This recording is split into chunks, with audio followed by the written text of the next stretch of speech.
Warhammer 40k Space Marine 2. Oh yeah, it looks big and it looks awesome. A proper Warhammer game, finally. Now I have to admit, at the first when we got to see footage of the game, gameplay and whatnot, it looked good. It looked very fancy, and the graphics were amazing, honestly. But a couple of things did seem wrong. But now it seems, well, all our problems have vanished. Hey everyone, welcome back. So last week we got our hands on a preview build of Warhammer 40k Space Marine 2. This included one campaign mission and 2 multiplayer operations. And I gotta say, for what little content was available, I played a significant amount of time, mainly because it was a lot of fun. The core loop of playing this game, stomping through levels as a hulking Space Marine while tearing through never-ending waves of aliens, it was just Yeah, look at this. This is already so better. When we initially saw the game, the big downside was the fact that, well, you're fighting, what, 2 Tyranids at a time or something? Yeah, you see a stream of them going down and you're supposed to shoot them, but that's not actually fighting them per se, right? But now everything looks good. just very satisfying. After my time with the game here over this past week, I am just really looking forward to seeing everything else it has to offer upon full release. I have played 25 hours of Space Marine 2 so far. Here's what I think about it. While there is some exposition, pauses to appreciate the environment, build some narrative, and a few cutscenes, 95% of my time playing was nothing but pure, uninterrupted combat, so it's a good thing that the combat feels fantastic. I mean, I love it. You're smashing through hordes of enemies using a mix of melee, ranged attacks, and defensive moves in a sort of dance that reminded me a lot of Shadow of Mordor. You'll use like big sweeping AoE attacks to deal with the massive hordes of basic enemies. Precise heavy hitting. Nice, that sounds fun, that looks fun, that is fun. And again, at the start, they did not preview any large scale of actual enemies, and that was so worrying. Everything else, especially by the way, the backdrop, what's happening, the cities, the architecture, everything looks on point. Space Marine 2 is gonna be wild and good when it comes out, boys. It's gonna be a hit. Strikes for the larger, I guess we could call them elites, all while also paying close attention for any reactive maneuvers you need to make, because besides dealing damage, avoiding taking damage is a big focus in combat. This includes things like dodging ranged shots from snipers that have a charge up indicated by a green laser prior to them blasting, blocking and or parrying any incoming common attacks, which will be marked with these blue indicators, and dodging the non-parryable, non-blockable heavy attacks that are marked with these red ones. For all of the incoming special attacks, you are basically good. Looks like active combat. Also, that's a Tyranid weapon. This Barber or Strangler or whatever it's called. Nice. Given this opportunity for a perfect response, which if done in proper timing, results in a perfect parry or perfect dodge, both of which let you follow up with a counter shot. Now, this not only does some extra damage to the enemy, but it also restores 1 pip of your armor, which is vital because keeping your armor topped off is the #1 survival tool. Armor is essentially like an overshield that will deplete before you take any health damage. So as you receive damage, your armor will slowly go down, but then also it Oh man, that was nice. Regenerates when you are out of combat, whereas health doesn't automatically regenerate ever. It requires the use of a consumable to fill back up. So your main goal is to reduce taking health damage as much as possible, which you do by keeping your armor full. So beyond nailing those perfect parries and dodges that result in you landing a counter and getting more armor, you can also execute any near dead enemies to regain a pip of armor on top of that. Now these executes each come with unique animations of you and yeah, this reminds me of Doom. And boys, you know what we say about Doom? We like Doom. the enemy's existence, and during the entirety of that you are also invulnerable to taking any damage. And all of these systems, with all of them combined, like I said, it makes combat sort of feel like a bit of a dance. You're attacking using combos that amount to spamming left and right click, which are your ranged and melee, but also alternating that spamming with variations by holding down a charge, pausing in between a combo, or swapping stances for different attack patterns. So depending on which threats are in your your immediate vicinity and what it is they're doing, the combination of what you're doing is going to vary. Yes, you'll be clearing out the hordes of weaker enemies using the cleaves and AoE attacks and grenades, while also parrying and dodging any of the blue or red indicators that pop up, following up with counter shots to regain some armor, executing weakened enemies to regain more armor, as well as take advantage of the invulnerability. And you'll also want to pay attention to focus down any priority targets, like ranged enemies, or enemies calling in for reinforcements, which you can obviously makes sense. AK, a lot of carnage is gonna be had. Oh, man. It's been a while. It's been a while since Dude, Warhammer is such an underutilized IP, honestly, when it comes to gaming. It's just devastating. And Warhammer has a lot. There's, space battle games. There's, Dark Tide. Well, no, it's not called Dark Tide. What is the Warhammer version called? Maybe it's called Dark Tide. I don't know. There's so many things, but there could be so much more. Can interrupt by hitting with a charged attack. You also have that dodge with iframes that can be spammed, although there is an animation cooldown in between dodging, during which you can be hit. Combat might look hectic and crazy, almost overwhelming at times, but honestly, the more I played, the more it started to feel really straightforward and organized. Like, for every moment while you were wading through these hordes, there is an ideal and by the way, there's other things happening in the meantime. It's not like you're just surrounded and you get invulnerability frames and you're like, well, nothing matters. Bruh. Looking good thing you can be doing. It's sort of all a matter of learning what that is as you play. And as I kept playing, getting more comfortable with my character, with all of their attack patterns, moves, the ways of dealing damage and dealing with the enemies, it got more and more satisfying, to the point where being in the middle of 100 enemies kind of feels the same as facing off against just 2 or 3 of them. There's this feeling of flow while you're in combat. Like, I'll be standing in the middle of this huge group, it'll be something like this. Like, I'll cleave a few times to work down the smaller enemies, parry a blue attack, counter, cleave again, toss a grenade, dodge a red attack, counter, cleave, execute a low health enemy, cleave, dodge, counter, heavy ranged attack to interrupt that guy calling for reinforcements, cleave again, dodge, counter. The whole flow of combat, it really just goes like this the entire time, and it feels so satisfying once you get it down. Largely, this is in part due to these great animations. The only thing that's currently missing from this game, as far as I can see, is the fact when the banner lands, or you plump it down. I'm not actually sure what's happening there. That you should be able to just skewer a tyrant while doing that. That would be so good. And sounds, along with what has been pretty flawless performance for me personally. Like, it feels good, it looks good, and it ran smoothly on my rig the entire time. So yeah, combat, 5 stars, like, amazing. Nice. I absolutely really loved it. So that is the combat itself, but what about the content, the things that you're doing while executing this combat? Well, like I said, we had access to a single campaign mission as well as 2 multiplayer operations. Listen, people constantly complain about games not having enough variety in their missions. You don't need variety in their missions. All the missions can be slay big bad boy at the end of the level, okay? I don't care. As long as the gameplay is fun, I literally don't care how samey the missions are. Listen, Suicide Squad Kill the Justice League didn't fail because the missions were boring, repetitive slop. It failed because the whole game was boring, repetitive slop.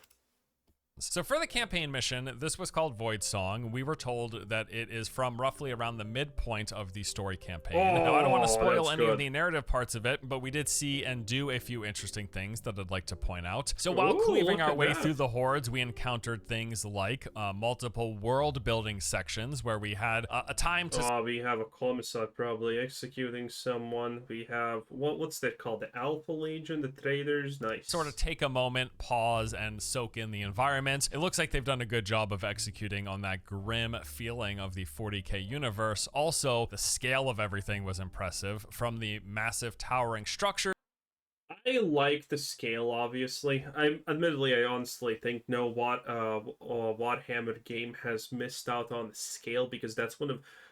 You know why Warhammer is a game that people love so much? Well, in general, why it's just such a fantasy thing that people love so much? Because Warhammer actually gets the scale right, okay? They have giant planets, they have giant battles, they have giant cities, okay? The typical fantasy genre about the about the universe is, okay, we're gonna have a massive battle and it's gonna be like 50 people versus 50 people, and look at what's happening here. The only thing I honestly wish for a game like this that they probably don't have, maybe they have it in some places, I'm not sure. We need to see the full game for it. But you know what I want to see? If a Titanid invasion is happening, I want to see stuff being destroyed and visibly things moving forward, even if I'm standing at one place, okay? These swarms of flyers, they're not going to do anything. They're just repeated animations and whatnot. I want to see them actually do things and stuff mattering. Now, admittedly, that's super investment from the developers, and that's probably not happening, but that would be the only thing that I want, honestly.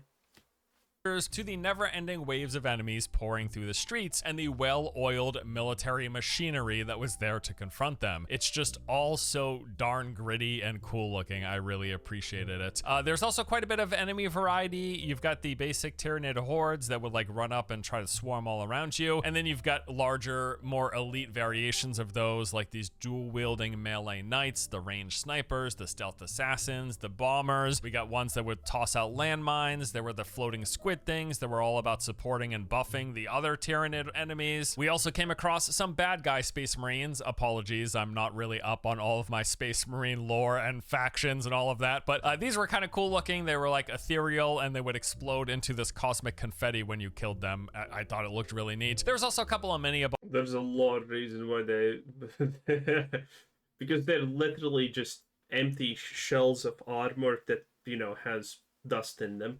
That's why they explode in confetti. Bosses like the massive hulking Carnifex that has this bull charge which shoot out acid, in addition to have some just really heavy hitting melee attacks. For one section of the mission, we were given access to our jump packs, which would let us fly up high into the air and then smash down, cratering into anyone unfortunate enough to be landed upon. This was one of my favorite things from the original game, so I'm happy they brought back the jetpack sections here in Space Marine 2. Also, at various intervals, we would come across these stations that would let us swap out our kit, letting us change our melee and ranged weapon choices. These included things like marksman bolt carbines, bolt rifles, incinerators, chain swords, power swords, combat knives, plasma and bolt pistols. Much of the expected 40k weaponry did seem to be present. And then the mission all ended with a big boss encounter. Again, not something I want to spoil, but it was genuinely interesting in terms of its mechanics, and also it was a bit difficult. We failed one or two times before being able to finish the fight. So this one mission that we did took us slightly over an hour to complete. Now, I will say we were playing on the second difficulty, so it is likely going to be shorter if you're playing on the first difficulty. The developer has said that we can expect the total campaign length to run around 10 to 12 hours, but again, this is likely going to depend on the difficulty that you're playing on, as well as the Okay, sounds pretty decent. Skill that you're playing at. Okay, so beyond the campaign mission in this preview, like I said, we got to take a look at operations. Operations are one of the two types of multiplayer that are going to be in the game come release. Now, the other multiplayer, called Eternal War, is this 6v6 competitive PvP mode where you go in and compete over objectives like killing the opposing team, capturing points, etc. Now, this is what I was most looking forward to, so I was a bit bummed that this mode wasn't included in the preview build. However, what we did get to play, I also really enjoyed. Operations are handcrafted missions where you play as one of 6 distinct classes with up to 2 other. Ooh, look at that.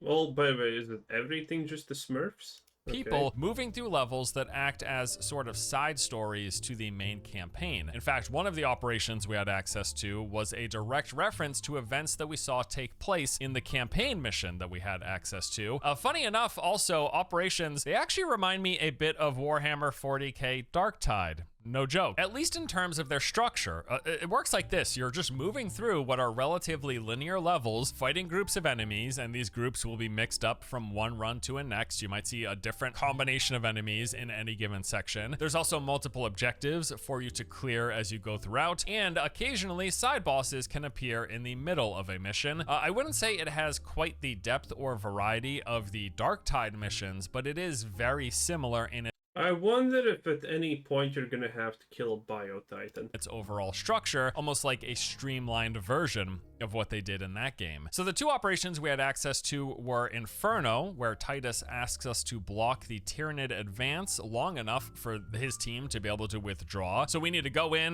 detonate a nearby refinery, and then set off a massive explosion right on top of the Tyranid swarms. And the second operation, Decapitation, had us chasing down a Hive Tyrant, luring him to a supply bridge that we would Look at this. detonate, and if that didn't do the trick, we would have to chase down and eliminate the swarm leader ourselves. Spoiler, it didn't do the trick, and we had to chase down and eliminate it ourselves. So yeah, you're just moving through these levels, taking on the hordes of Tyranids. All of this looks impressive, and I like the scale. It's completing objectives at these various intervals and managing your resources, trying to stay alive. There's a set number of revives for every mission. The harder the difficulty you play on, the harder the enemies, but also the more numerous the enemies, the more variety of enemies you're gonna see, and also the fewer revives you get. In addition to this, occasionally while you're playing through the mission, you're gonna come across things like mini bosses. These can spawn at certain points throughout moving through a mission's levels. The two mini bosses that we saw were the Neurothrope, this giant floating squid looking thing. He would pulsate out these AoE rings. He had a few ranged blast attacks like these big globs he would shoot out, or this sweeping beam attack, and he would also place damaging pools on the ground that you had to avoid. And then there was the Carnifex mini boss. This was the same type of boss that we saw in that one campaign.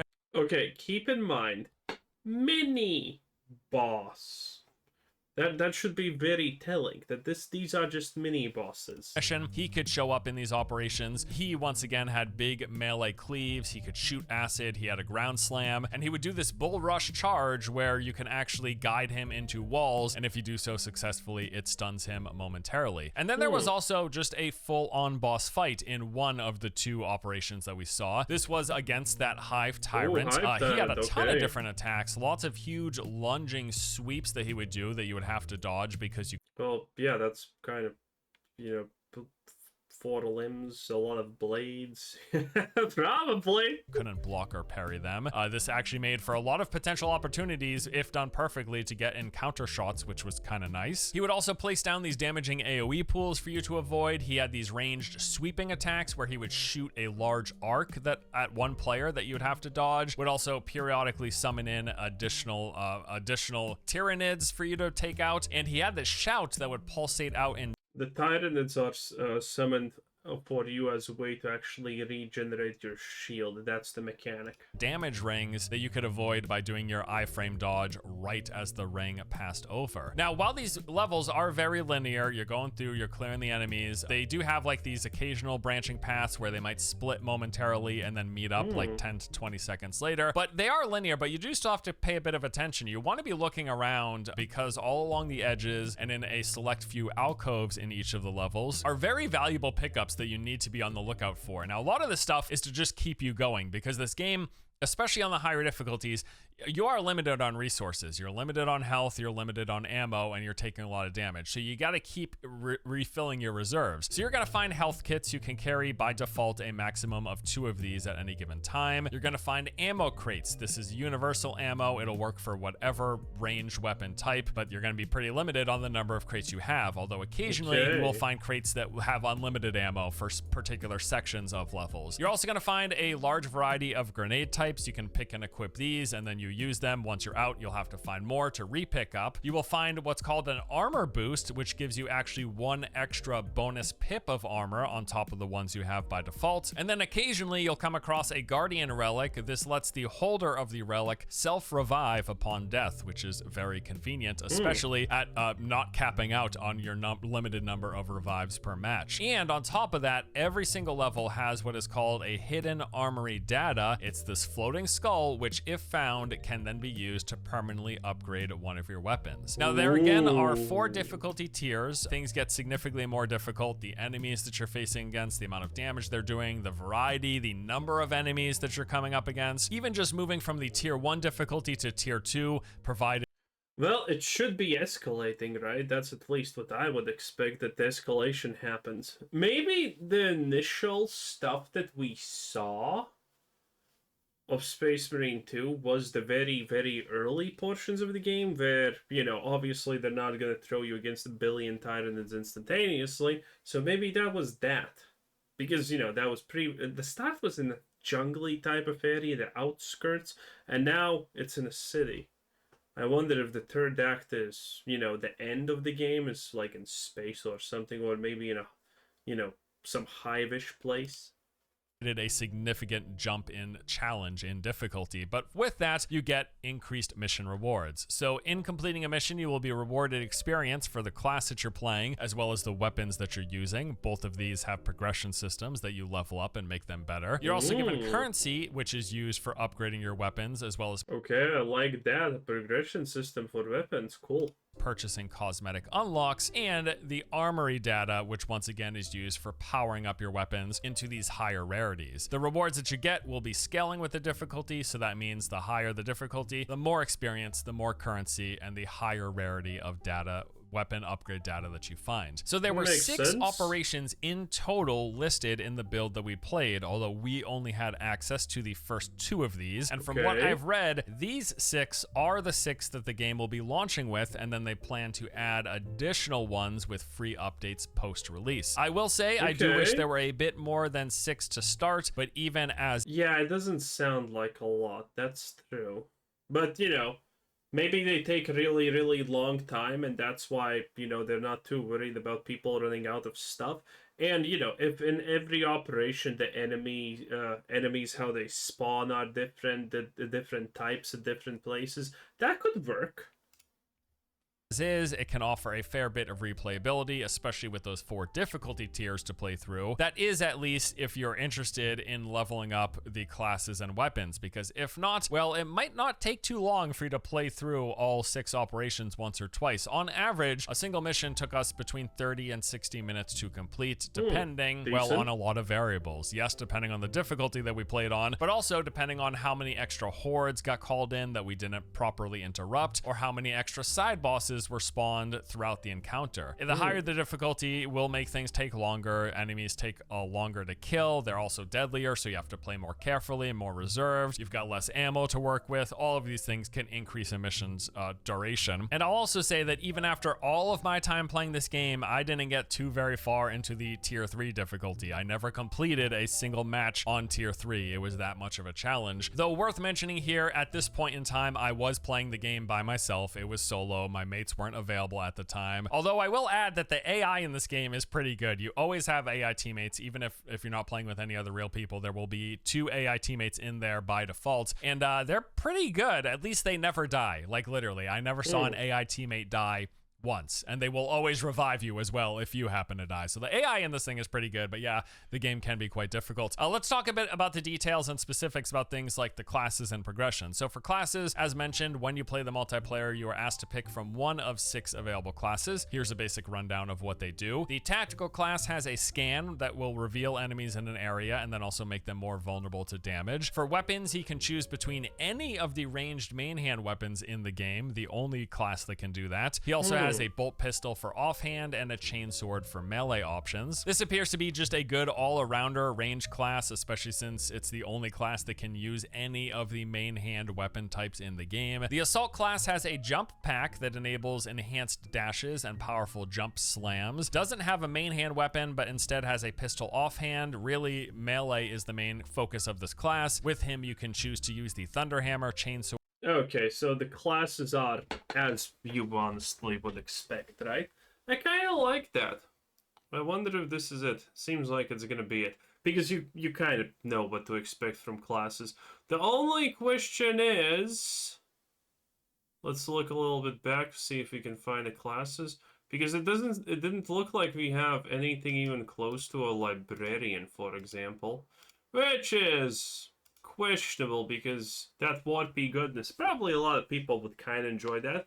Maybe that's a free update for, when the player numbers drop to get people back in. Who honestly knows, right?